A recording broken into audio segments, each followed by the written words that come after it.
Hi everyone, ನಾನು ನಿಮ್ಮ ಸಂದರ್ಶಿನಿ ಸ್ವಾಮಿ. ಮನಸ್ಸಲ್ಲದ ಮದುವೆ ಕಥೆಯ ಮುಂದುವರಿದ ಭಾಗ. ಅದಕ್ಕೂ ಮೊದಲು ನನ್ನ ಕಥೆಗಳು ನಿಮಗೆ ಇಷ್ಟವಾಗಿದ್ದರೆ ತಪ್ಪದೇ ಕಮೆಂಟ್ ಮಾಡಿ, ಲೈಕ್ ಮಾಡಿ, ಶೇರ್ ಮಾಡಿ. ಹಾಗೆ ನನ್ನ ಚಾನಲ್ಗೆ ಹೊಸಬರಿದ್ದರೆ ಸಬ್ಸ್ಕ್ರೈಬ್ ಆಗಿ ಪಕ್ಕದಲ್ಲಿರುವ ಬೆಲ್ಲೈಕನ್ನ ಕ್ಲಿಕ್ ಮಾಡಿ. ಇದರಿಂದ ನನ್ನೆಲ್ಲ ಕಥೆಗಳ ನೋಟಿಫಿಕೇಶನ್ ನಿಮಗೆ ಸಿಗುತ್ತೆ. So let start the story. Episode 19. ಇಂದಿನ ಸಂಚಿಕೆಯಲ್ಲಿ ರಮೇಶ್ ಮಾತು ಕೇಳಿದ ಬೆಲ್ಲ ಫ್ಯಾಮಿಲಿ ವಯಸ್ಸಾದ ಹಿರಿ ಜೀವ ಖುಷಿಲಿ ನಿಜವಾದ ರಾಜ ಈ ಮನೆಗೆ ಬರ್ತಿದ್ದಾನೆ, ಸಿಹಿ ಮಾಡ್ಕೊಡಿ ಎಂದರು ಕೆಲಸದವ್ರ ಹತ್ರ. ಮುಂದೆ ಅತ್ತ ವೈಭವ್ ತನ್ನ ಅಸಿಸ್ಟೆಂಟ್ಗೆ ಕಾಲ್ ಮಾಡಿ ಆ ನಕ್ಷತ್ರ ಎಲ್ಲೋಗಿದ್ದಾಳೆ ಅಂತ ಹುಡುಕು ಎಂದು ಸೀದಾ ಹೋಗಿದ್ದೆ ತನ್ನ ಫಾರ್ಮ್ ಹೌಸ್ ಕಡೆಗೆ. ಅವನು ಅಲ್ಲಿ ಜಾಸ್ತಿ ಸಮಯ ಇರ್ತಿದ್ದ. ಅಲ್ಲಿ ಇವನಿಗೆ ಒಂದು ರೀತಿ ನೆಮ್ಮದಿ. ಅದು ಬಿಲ್ಲಾ ಫ್ಯಾಮಿಲಿ ಫಾರ್ಮ್ ಹೌಸ್ ಅನ್ನೋದು ವೈಭವ್ ಮತ್ತೆ ಅವನ ಅಪ್ಪನಿಗೆ ಬಿಟ್ಟರೆ ಬೇರೆ ಯಾರಿಗೂ ಗೊತ್ತಿಲ್ಲ. ವೈಭವ್ ಡೋರ್ ಬೆಲ್ ಮಾಡಿದವನಿಗೆ ಡೋರ್ ತೆಗೆದು ಸ್ವಾಗತ ಕೋರಿತು ಒಂದು ಸುಂದರ ಲೇಡಿ. ವೈಭವ್ ಮುಖ ನೋಡ್ತಿದ್ದಂತೆ ವೈಭವ್ ಎಂದು ನಗುತ್ತಾ ಒಳಗೆ ಕರ್ಕೊಂಡೋಗಿ ಸೋಫಾ ಮೇಲೆ ಕೂರಿಸಿ ಏನು ಬೇಕು ತಿನ್ನೋಕೆ ಎಂದರು.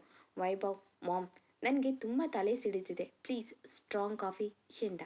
ಅವನು ಹೋಗಿ ಫ್ರೆಶ್ ಅಪ್ ಆಗಿ ಬಂದು ಕೆಳಗೆ ಬರೋದ್ರೊಳಗೆ ಆ ಲೇಡಿ ಕಾಫಿ ತಂದು ಕೊಡ್ತಾರೆ.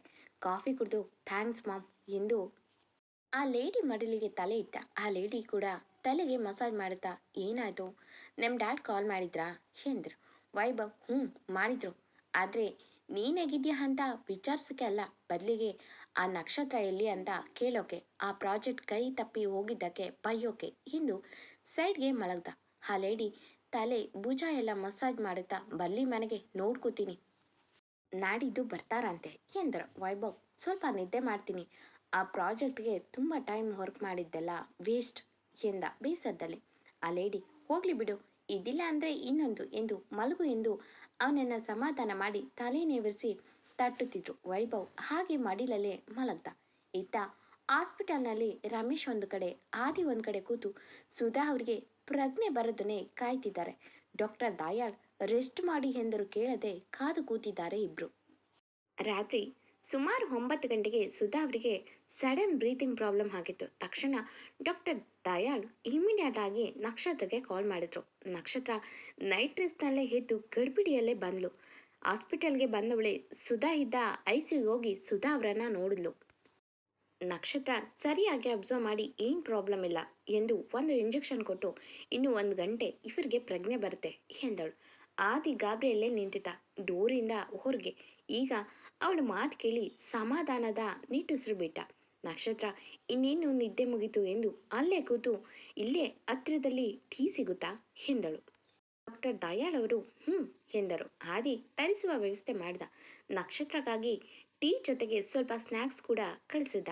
ನಕ್ಷತ್ರ ನಕ್ಕು, ಇಷ್ಟು ಸಮಯದಲ್ಲಿ ಇಷ್ಟು ಸ್ಪೆಷಲ್ ಸ್ನ್ಯಾಕ್ಸು ಎಂದು ಇದು ಆದಿ ಕೆಲಸ ಇರಬೇಕು ಎಂದು ತಗೊಂಡು ಸ್ವಲ್ಪ ಸಮಯ ಹಾಗೆ ಸುಧಾ ಅವರ ಕಂಡೀಷನ್ ಅಬ್ಸರ್ವ್ ಮಾಡಿ ಹೊರಗಡೆ ಬಂದಳು. ಅಲ್ಲಿ ಆದಿ ಒಂದು ಕಡೆ ಆದರೆ ಇನ್ನೊಂದು ಕಡೆ ರಮೇಶ್ ಅವರು ಕಾದು ಕೂತಿದ್ದನ್ನು ನೋಡಿ ಸ್ಮೈಲ್ ಮೂಡಿತು ನಕ್ಷತ್ರಗೆ. ಸೀದಾ ನಕ್ಷತ್ರ ರಮೇಶ್ ಬಳಿ ಬಂದು, ಅಂಕಲ್, ನೀವು ಹೋಗಿ ರೆಸ್ಟ್ ಮಾಡಿ, ನಿದ್ದೆ ಕೆಡೋ ಅವಶ್ಯಕತೆ ಇಲ್ಲ, ಇನ್ನು 1 ಗಂಟೆಯಲ್ಲಿ ಅವರು ಎಚ್ಚರ ಆಗ್ತಾರೆ ಎಂದಳು. ರಮೇಶ್, ಇಲ್ಲಿ ಬಿಡಮ್ಮ, ನನಗೇನು ನಿದ್ದೆ ಬರ್ತಿಲ್ಲ, ಸುಧಾ ಕಣ್ಬಿಟ್ಟು ಮಾತಾಡಿದ್ರೆ ಸಾಕು ಎಂದರು. ನಕ್ಷತ್ರ ಆದಿ ಕಡೆ ಬಂದು, ಮಿಸ್ಟರ್ ಆದಿ, ನೀವು ಹೀಗೆ ಕೂತಿರ್ತೀರಾ ಎಂದಳು. ಆದಿ ಹ್ಞೂ ಎನ್ನುವಂತೆ ಕತ್ತಾಡಿಸ್ದ. ನಕ್ಷತ್ರ, 2 ದಿನದಿಂದ ನಿದ್ದೆ ಇಲ್ಲದೆ ಇವತ್ತಿನ ಪ್ರಾಜೆಕ್ಟ್ಗೋಸ್ಕರ ಕಷ್ಟಪಟ್ಟಿದ್ದೀರಾ, ಈಗಲಾದರೂ ಸ್ವಲ್ಪ ರೆಸ್ಟ್ ಮಾಡೋದಲ್ವಾ ಎಂದಳು ನಿಧಾನಕ್ಕೆ. ಆದಿ ಹೂವು ಮೇಲೆ ಮಾಡಿ, ಶಿವಳು ನಾನು ಏನು ಮಾಡ್ತಿದ್ದೀನಿ ಅನ್ನೋದನ್ನು ಅಬ್ಸರ್ವ್ ಮಾಡ್ತಿದ್ದಾಳಾ ಎಂದು ಅವಳ ಕಡೆ ಕತ್ತೆತ್ತಿ ನೋಡ್ದ. ನಕ್ಷತ್ರ, ಕಂಗ್ರ್ಯಾಟ್ಸ್, ನಿಮಗೆ ಆ ಪ್ರಾಜೆಕ್ಟ್ ಸಿಕ್ಕಿದ್ದಕ್ಕೆ ಎಂದಳು. ಆದಿ ಸರ್ಕ್ಯಾಸ್ಟಿಕ್ ಸ್ಮೈಲ್ ಕೊಟ್ಟು ಸುಮ್ಮನಾದ. ನಕ್ಷತ್ರ ಕೂಡ ಸುಧಾ ಅವರಿಗೆ ಪ್ರಜ್ಞೆ ಬಂದ ಮೇಲೆ ಚೆಕ್ ಮಾಡಿ ಹೋಗೋಣ ಎಂದು ಕೂತಿದ್ಲು. ಡಾಕ್ಟರ್ ಆದ್ಯ ಹೇಳಿದಂತೆ ಸುಧಾ ರಾಣಿ ಅವರಿಗೆ ಪ್ರಜ್ಞೆ ಬಂತು. ನಿಧಾನಕ್ಕೆ ಕನ್ವರಿಸಿದ ಹೆಸರು ಆದಿ ಎನ್ನುವ ಹೆಸರು. ಡಾಕ್ಟರ್ ದಯಾಳ್ ಖುಷಿಲಿ ಹೊರಗಡೆ ಬಂದು, ಆದಿ, ರಮೇಶ್, ಸುಧಾಗೆ ಪ್ರಜ್ಞೆ ಬಂದಿದೆ, ಆದಿ ಅಂತ ಕನ್ವರ್ಸಿದ್ದಾಳೆ ಎಂದರು ಖುಷಿನಲ್ಲಿ. ನಕ್ಷತ್ರ ಬಂದು ಸುಧಾ ಅವರನ್ನ ಚೆಕ್ ಮಾಡಿದ್ಲು. ಸುಧಾ ಅವರು ಕಣ್ಬಿಟ್ಟು ಆದಿ ಎಂದರು. ಆದರೆ ಅಲ್ಲಿ ಆದಿ ಬದಲು ನಿಂತಿದ್ದು ನಕ್ಷತ್ರ. ಪಾಲ್ ಚೆಕ್ ಮಾಡುತ್ತಿದ್ದದನ್ನು ನೋಡಿದ ಸುಧಾ ಅವರು ಕಣ್ಣು ತುಂಬಿ ಸಿಂಚು ಎಂದರು. ಆದಿ ಅಲ್ಲಿ ವಾರ್ಡ್ ಬಾಗಿಲಲ್ಲೇ ಬರೋಕು ಅವರು ಸಿಂಚು ಅಂದಿದ್ದಕ್ಕೂ ಕೇಳಿ ಆದಿಗೆ ತುಂಬ ಬೇಸರ ಆಯಿತು. ಅಮ್ಮ ನನ್ನ ಬದಲು ಸಿಂಚನನ ನೆನಪಿಸ್ತಿದ್ದಾರೆ ಎಂದು. ಅಲ್ಲೇ ಇದ್ದ ನಕ್ಷತ್ರ, ಹಲೋ ಹೀಗಿದ್ದೀರಾ ಎಂದಳು. ಸುಧಾ ತನ್ನ ಕೈ ನಿಧಾನಕ್ಕೆ ಸರಿಸುತ್ತಾ ನಕ್ಷತ್ರ ಕೈ ಹಿಡಿದ್ರು. ನಕ್ಷತ್ರ ನಗುತ್ತಾ ಸುಧಾ ಅವರ ಕಡೆ ನೋಡಿ, ನಿಮ್ಮ ಮಗ ಬರ್ತಾರೆ, ಇಲ್ಲೇ ಹೊರಗಿದ್ದಾರೆ ಎಂದು. ನೋವೇನಾದರೂ ಇದೆಯಾ ಎಂದಳು ಸಾಫ್ಟ್ ಆಗಿ. ಸುಧಾ ಅವರು ತುಸು ಮೆಲ್ಲಗೆ, ಸ್ವಲ್ಪ ಎಂದವರು. ಸಿಂಚು ನೀನು ಹೇಗಿದ್ಯಾ ಎಂದರು ನಿಧಾನಕ್ಕೆ. ನಕ್ಷತ್ರಕ್ಕೆ ಅವ್ರ ಮಾತು ಅರ್ಥ ಆಗಲಿಲ್ಲ. ಇಷ್ಟೊತ್ತು ಆದಿ ತುಂಬ ಬೇಸರದಲ್ಲೇ ಹಾಗೆ ವಾರ್ಡ್ ಬಾಗಿಲಲ್ಲೇ ಹೊರಗೆ ನಿಂತಿದ್ದ. ಈಗ ನಿಧಾನಕ್ಕೆ ಒಳಗೆ ಕಾಲಿಟ್ಟು ಅಮ್ಮ ಎಂದ. ಸುಧಾ ಅವರ ಕಿವಿಗೆ ಅಮ್ಮ ಎನ್ನುವ ಧ್ವನಿ ಕೇಳಿ ಅದು ಆದಿ ವಾಯ್ಸ್ ಎಂದು ತಿಳಿದು ಅವನ ಕಡೆ ನೋಡಿ ಕಣ್ ತುಂಬಿದ್ರು. ಆದಿಗೆ ಈ ಕ್ಷಣ ತುಂಬ ಪ್ರೀಶಿಯಸ್ ಆಗಿತ್ತು. ಎಲ್ಲೋ ಕಾಳಿದೋದ ಕರು ತಾಯಿ ಕೂಗಿಗೆ ಹೋಗೂಡುವಂತೆ ಒಂದೇ ಉಸಿರಿಗೆ ಹೋಗಿ ಅವರ ಕೈ ಹಿಡಿದವನ ಕಣ್ಣೀರು ಅವರ ಕೈ ಸೋಕಿತ್ತು. ಸುಧಾ ಅವರು ಮಗನ ಮುಖ ನೋಡಿ, ಆದಿಪುಟ ಎಂದು ಚಿಕ್ಕ ಮಗುವನ್ನ ಮಾತಾಡಿಸುವಂತೆ, ಯಾಕೋ ಹೀಗಾಗಿದೆಯಾ, ನನಗೇನು ಆಗಿಲ್ಲ ಎಂದರು. ಅಲ್ಲೇ ಇದ್ದ ನಕ್ಷತ್ರ, ಮಿಸ್ಟರ್ ಆದಿ ಪೇಷಂಟ್ನ ಹೀಗೆ ಎಮೋಷ್ನಲ್ ಮಾಡೋ ಹಾಗಿಲ್ಲ, ಸೊ ಪ್ಲೀಸ್ ಅವರು ಸ್ವಲ್ಪ ಟೈಮ್ ರೆಸ್ಟ್ ಮಾಡಲಿ ಎಂದಳು. ಸುಧಾ ಅವರಿಗೆ ನಕ್ಷತ್ರ ಹೇಳುತ್ತಿದ್ದ ಮಾತು ಏನೂ ಅರ್ಥ ಆಗ್ತಿರಲಿಲ್ಲ. ಬಲ್ಲಿಗೆ ನನ್ನ ಆದಿ ಅವನ ಹೆಂಡತಿ ಸಿಂಚನನ ಹುಡುಗಿ ಕರ್ಕೊಂಡು ಬಂದಿದ್ದಾನೆ ಎಂದುಕೊಂಡು ಆದಿ ಎಂದು ಅವನ ಕೈಗೆ ಮುತ್ತಿಟ್ಟು ನಕ್ಷತ್ರ ಸುಧಾ ಅವರಿಗೆ ನೀವು ರೆಸ್ಟ್ ಮಾಡಿ ಎಂದು ಹೊರಗೆ ಹೋಗುತ್ತಿದ್ದವಳ ಕೈ ಹಿಡಿದು ಸುಧಾ ಅವರು ಸಿಂಚು ನೀನು ಇಲ್ಲೇ ಇರು ಎಂದರು. ಆದಿಗೆ ಈಗ ಪೀಕ್ಲಾಟ ಆಗಿತ್ತು. ಸಿಂಚನಗೆ ವಾಪಸ್ ನೆನಪು ಬಂದಿದೆ. ಅವಳು ಈಗಿನ ನಕ್ಷತ್ರ ಅಂತ ಹೀಗೆ ಹೇಳೋದು ಎಂದು ಯೋಚಿಸಿ ನಕ್ಷತ್ರ ಕಡೆ ನೋಡ್ದ. ನಕ್ಷತ್ರ ಆದಿ ಕಡೆ ನೋಡಿದ್ಲು. ಇಬ್ಬರ ಕಣ್ಣು ಕಲೆತು. ಆದಿ ಕಣ್ಣಲ್ಲಿ ಪ್ಲೀಸ್ ಎನ್ನುವಂತೆ ಹೇಳ್ದ. ನಕ್ಷತ್ರ ಕಣ್ಣಲ್ಲೇ ಸಮಾಧಾನ ಮಾಡಿ ಸುಧಾ ಅವರ ಕಡೆ ತಿರುಗಿ, ಅಮ್ಮ ಈಗ ನೀವು ಮಲಗಿ ರೆಸ್ಟ್ ಮಾಡಿ, ಆಮೇಲೆ ಮಾತಾಡಿವ್ರಂತೆ, ಆಯಾಸ ಮಾಡ್ಕೊಳ್ಳೋ ಹಾಗಿಲ್ಲ ಎಂದು ಆದಿ ಕಡೆ ತಿರುಗಿ, ಆದಿ ಹೊರಗೆ ಬನ್ನಿ, ಅವ್ರಿಗೆ ಈಗ ರೆಸ್ಟ್ ಬೇಕು ಎಂದಳು. ಆದಿ ಕಣ್ ತುಂಬಿ ಅವರ ತಾಯಿ ಹಣೆಗೆ ಮುತ್ತಿಟ್ಟು, ಅಮ್ಮ ನಾನು ಇಲ್ಲೇ ಹೊರಗಿರ್ತೀನಿ, ಇಲ್ಲಿ ಇರೋ ಹಾಗಿಲ್ಲ, ಬೇಗ ಬೇರೆ ವಾರ್ಡ್ಗೆ ಶಿಫ್ಟ್ ಮಾಡಿದ ಮೇಲೆ ನಿನ್ನ ಜೊತೆನೇ ಇರ್ತೀನಿ, ಈಗ ಮಲಗಿ ರೆಸ್ಟ್ ಮಾಡಿ ಎಂದು ಹೊರಗೆ ನಡೆದ. ಬಾಗಿಲಲ್ಲಿ ನಿಂತಿದ್ದ ರಮೇಶ್ ಅವರು ಆದಿ ಜೊತೆ ಸುಧಾ ಮಾತಾಡಿದ್ದನ್ನು ನೋಡಿ ಅವರ ಜೀವ ವಾಪಸ್ ಬಂದಂತೆ ಅಲ್ಲೇ ಕೂತಿದ್ರು. ರಮೇಶ್ ಅವ್ರಿಗೆ ಸುಧಾ ವಾಪಸ್ ಮೊದಲಿನ ಥರ ಆದರೆ ಸಾಕಾಗಿತ್ತು. ಆದಿ ಹೊರಗಡೆ ಬಂದು ರಮೇಶ್ ಅವರ ಮುಖ ನೋಡಿ ಹೋಗಿ ಮಾತಾಡ್ಸ್ಕೊಂಡು ಬನ್ನಿ ಎಂದ. ರಮೇಶ್ ಬೇಡ, ನಾನೀಗ ಹೋದರೆ ಅವಳು ಎಮೋಷ್ನಲ್ ಆಗ್ತಾಳೆ, ಇನ್ನೆರಡು ದಿನ ಕಳೀಲಿ, ನಾನೇ ಮಾತಾಡಿಸ್ತೀನಿ, ಸದ್ಯಕ್ಕೆ ಕಣ್ಬಿಟ್ಟು ಮಾತಾಡಿದ್ಲಲ್ಲ ಅಷ್ಟು ಸಾಕು ಎಂದರು. ನಕ್ಷತ್ರ ಆದಿ ಅವ್ರಿಗೆ ಹೇಳ್ತಿರೋದು ಕರೆಕ್ಟ್ ಎಂದಳು. ಆದಿ ಸೀದಾ ಹೋಗಿ ಚೇರ್ ಮೇಲೆ ಕೂತ. ಅವನಿಗೆ ತುಂಬ ಖುಷಿಯಾಗಿತ್ತು. ಈಗ ನಕ್ಷತ್ರನ ತನ್ನ ತಾಯಿ ನೋಡ್ಕೊಳ್ಳೋಕೆ ಒಪ್ಪಿಸೋದೆ ಈಗ ಇರೋದು ಎಂದುಕೊಂಡ. ಆದಿ ಅಲ್ಲೇ ನಿಂತಿದ್ದ ನಕ್ಷತ್ರನ, ಮಿಸ್ ನಕ್ಷತ್ರ ನಾನು ನಿಮ್ಮ ಬಳಿ ಮಾತಾಡಬೇಕು ಸೊ ಎಂದ. ನಕ್ಷತ್ರ ಬನ್ನಿ ಚೇಂಬರ್ನಲ್ಲಿ ಕೂತು ಮಾತಾಡೋಣ ಎಂದಳು.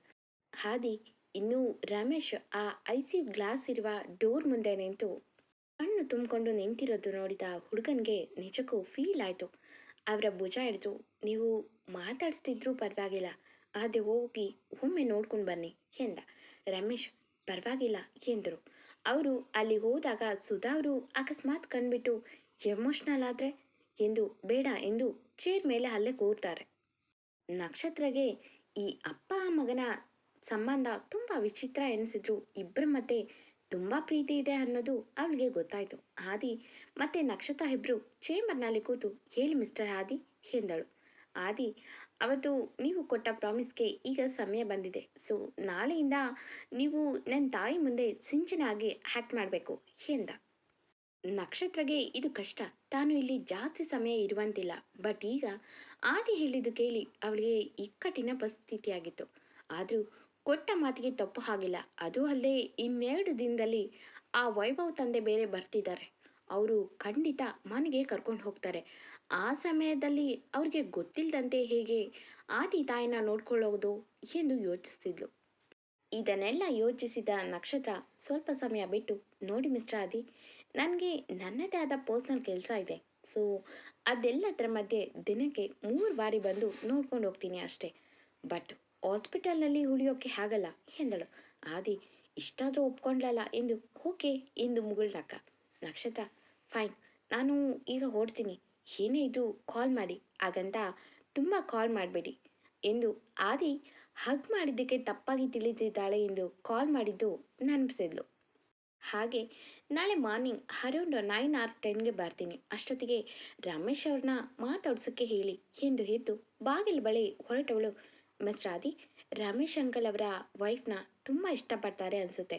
ಅಂಥವ್ರ ಮಗನಾಗಿ ನೀವು ನಿಮ್ಮ ವೈಫ್ನ ಇನ್ಯಾರಿಗೋ ಬಿಡೋದು ಸರಿನಾ ಅಂತ ಒಮ್ಮೆ ಯೋಚಿಸಿ ಎಂದು ಸೀದಾ ಹೊರ ನಡೆದಿದ್ಲು. ಕತೆ ಮುಂದುವರಿಯುವುದು. ಎಂದಿನಂತೆ ಈ ಸಂಚಿಕೆ ನಿಮಗೆ ಇಷ್ಟವಾಗಿದ್ದರೆ ತಪ್ಪದೇ ಕಮೆಂಟ್ ಮಾಡಿ. Thank you for watching.